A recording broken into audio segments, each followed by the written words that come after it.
Hello everyone, I'm NiniFC and this is WILLIAN's TV, and today I'm bringing you a video of the 5 talking points from our 1-0 win over Manchester United yesterday.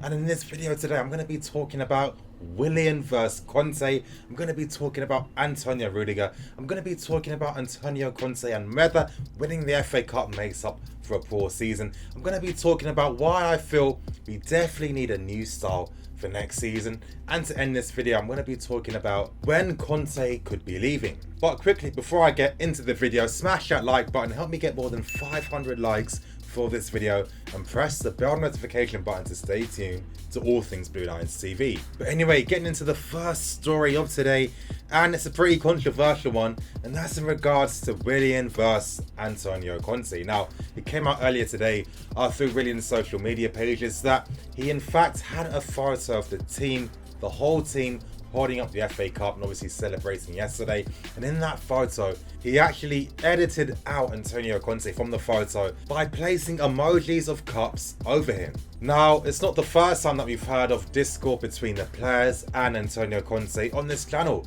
I've given you guys a few examples, especially in regards to Eden Hazard and his relationship with Antonio Conte. But what WILLIAN did was probably the biggest sign of discontent with the players, and obviously it's a massive statement to actually do that to Antonio Conte, especially after we won the FA Cup yesterday. Now, throughout social media, quite a lot of people are upset with WILLIAN, and that's because they feel it's extremely disrespectful with what he's done to Antonio Conte. And of course, he's not the first player to obviously be upset with him, but they've handled it in a much more mature manner and a much more respectful manner. Case in point, David Luiz and guys like Kennedy as well, who have kept their opinions to themselves. Now, why did WILLIAN do this? Now, I have to tell you guys, I haven't heard anything secretive in regards to some of the discontent between WILLIAN and Conte, but all I can really do is just try to take some educated guesses as to what's happened.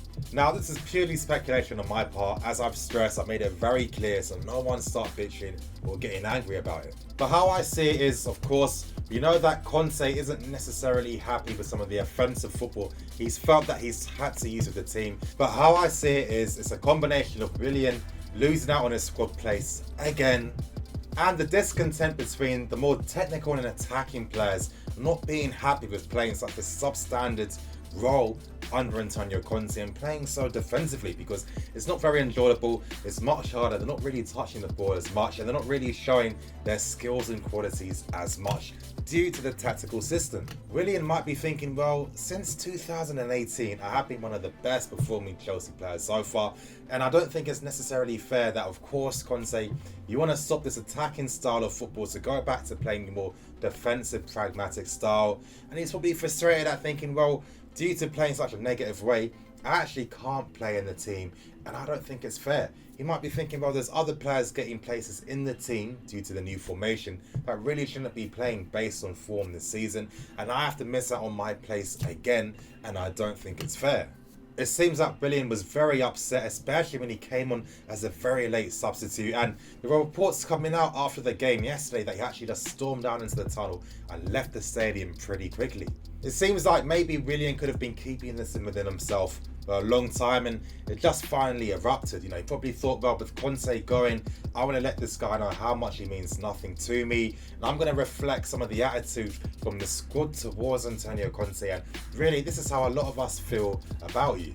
Still, as I've said, I'm only speculating, and I have to try and think of realistic outcomes as to why things happen in the first place. It's not my place to tell you guys how you should feel about this. It's up to you to make up your own mind. Are you angry that Conte is being disrespected, or do you not care at all? Let me know in the comment section whether you're angry or okay with what WILLIAN did. Moving on to the next discussion point, and that's in regards to why we need a new style of football for next season. Well, I'm going to let you guys know, and a lot of you already heard this during the match review, but when I was in the stand I was sitting in yesterday, a lot of people were visibly upset and angry and frustrated at the fact that we sat back after we scored a goal and just looked to defend and soak up pressure. People kept screaming, let's push forward, why are we sitting back, let's press them high, let's get in their faces, and it really added to the tension within the atmosphere, and really that just sums up Conte's spell. And I kept thinking, surely by now You should understand how we play under Antonio Conte. We always do this regardless of opposition. I don't understand why people are still getting frustrated by that. Be frustrated at Conte, but you know, it's his management style. It's how he is. He's not going to change that. And Conte himself said afterwards that, well, I'm always going to be the same manager. I'm always going to believe in hard work, work ethic, suffering. That's what he's about. And you know, fair on him. That's what management's about, and this is why it's so crucial that you sign the right candidate to fit the philosophy of football that you want. I honestly feel one of the reasons why the Chelsea board are so adamant on wanting a new style of football for next season is the discord with the players this year. So many of them haven't been happy with the style of football we've been playing. We've heard guys like Rudiger. He made comments previously after the Man City game as well, stating that he doesn't understand why after we score a goal, we sit back. Hazard, so many times he's been going about not receiving the ball enough, not liking to track back, the game being too defensive. Fabregas has made comments as well. WILLIAN's made comments as well. And honestly, it goes on and it goes on. And I feel that, you know, one of the reasons to have success in football is to have a very happy squad as well. You know, Chelsea spirit is a real thing. We always have very strong groups and, you know, a lot of players getting along with each other and socialising and interacting. And this is why it's crucial. And, you know, let these guys enjoy the football they're playing. You sign these guys for a reason to play this style of football. Stop signing attacking players to have them playing defensively and off the ball, because if you want to play that style, you might as well sign guys like Albrighton, who are much more receptive to playing that style of football, because that's what they're about doing. I think a lot of us want to see a style where even if it's not necessarily keeping the ball and, you know, possession football, you know, we want to see some gung-ho-ness. We want to see our team pressing high, playing on the front foot, throwing men forward in the attack as well. And if anything, the candidates that we've been linked with, your Pochettinos, your Sarris, your Jardims, Enrique's, Laurent Blanc, etc., they all play an attractive, attacking style of football. And this is what we really need for next season. We need to leave the ghosts of past behind us and really accept and just, you know, embrace this new philosophy and new style of football. Sometimes I feel that we try to hold on to the old Chelsea spirit, and I don't think it's fair to some of the players that we do possess. For example, you look at the strikers. We sign guys like Morata and Mitchell. They're constantly playing a role aliens what they were signed to play in the first place, and it's just like, not everyone can be Drogba. Let's play Mitchell or Morata to their strengths and be happy with that. But in the comment section below, you guys, let me know, were you okay with the style of football this season? Do you not necessarily care about attractiveness and you just care about winning? Let me know in the comment section below. Moving on to the next part, and that's in regards to when Conte is actually going to be leaving. And honestly, all I have been told is that it will be pretty swift after the FA Cup. So I'm sure by the end of next week or even the start of the following week, we're going to know what Conte's fate and future is. Some people are still believing that Conte in fact could actually be staying for next season.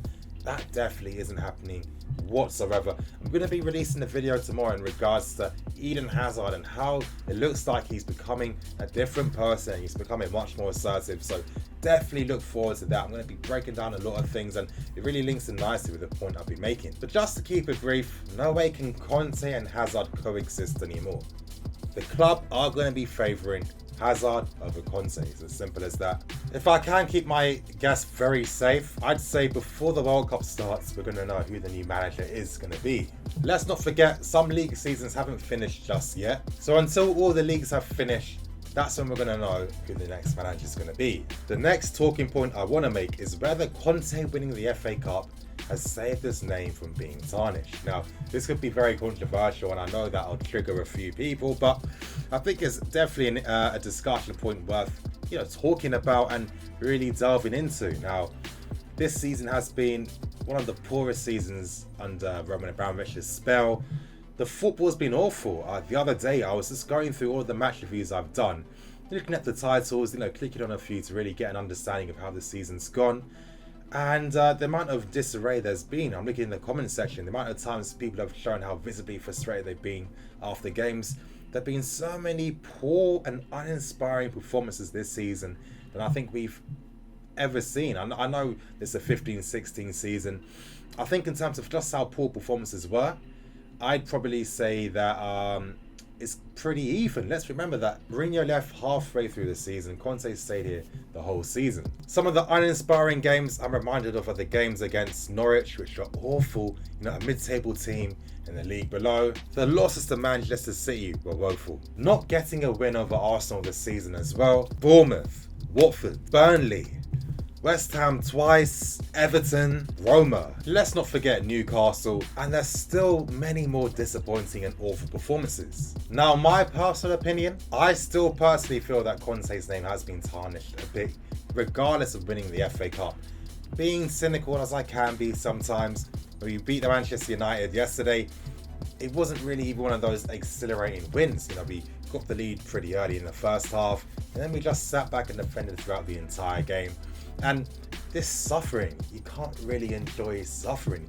Fans don't enjoy it. As I was saying, people are moaning, complaining, shouting, showing their tension, their nerves during the stadium. That can't be something you experience week in, week out. Compared to other trophies we've won, I'd probably say this is one of our least memorable wins in our recent history.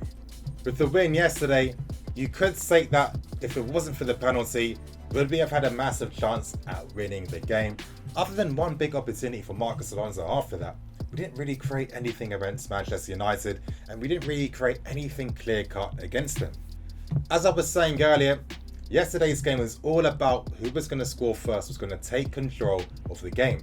If Man United scored first, they would have done the same thing. They would have just sat back, defended, and looked to play on a counter-attack. I don't know, you guys. In the comment section below, let me know what you think. Do you think that Conte has rectified his name by getting us that FA Cup win? Or do you feel that regardless of the win, he hasn't done enough and your views on him are still pretty negative? And to end the video, I'm going to be talking about Bakayoko. Now, a lot of fans are getting much more impressed with Bakayoko's recent performances as the season has been ending. And I must say, compared to Bakayoko's other performances, they definitely have been much more promising. I sound a bit cynical, and I know I keep saying cynical all the time, but I personally still feel, other than that one game against Liverpool, I'm seeing Bakayoko keeping things safe and not really playing with much assertiveness. Now, against Man United, again, I think that was another one of his promising performances. Some nice bits of skill, some nice passes. He was assertive in certain tackles as well, but you're still seeing sloppy use of the ball. You're still seeing him not winning 50-50s, which you think he should be winning easily. You're seeing him obviously overrunning the ball at times as well. If anything, he has ended the season with much more confidence compared to how he started it. And really, the point I'm trying to make is, does Bakayoko have a future for next season? And I think for Bakayoko, it's all going to fall down to who the new manager is going to be. I think Bakayoko and Ruben, can we be seeing these guys playing together or possibly in a three-man midfield? It depends. Maybe. In my opinion, I do think Ruben's a better, much more complete version of Bakayoko. And I'd like to see the club really invest more time with him. And the fact that this guy's going to the World Cup speaks volumes of his abilities and just how well he's doing. And if this guy's starting games for England in the World Cup, you can almost guarantee that he will be coming back to Chelsea playing in the first team. Still, it's good to see that Bakayoko is playing with more confidence. And again, as I'm saying, the new manager is really going to determine how much we're going to see of him. But it's looking like he's starting to finally get to terms with the pace of the league. But anyway, you guys, that's going to end today's video. Please like, comment, and subscribe. Help me get more than 500 likes. And press the bell notification button to stay tuned to all things Blue Lions TV. I'm Nini FC. This is Blue Lions TV. Signing out.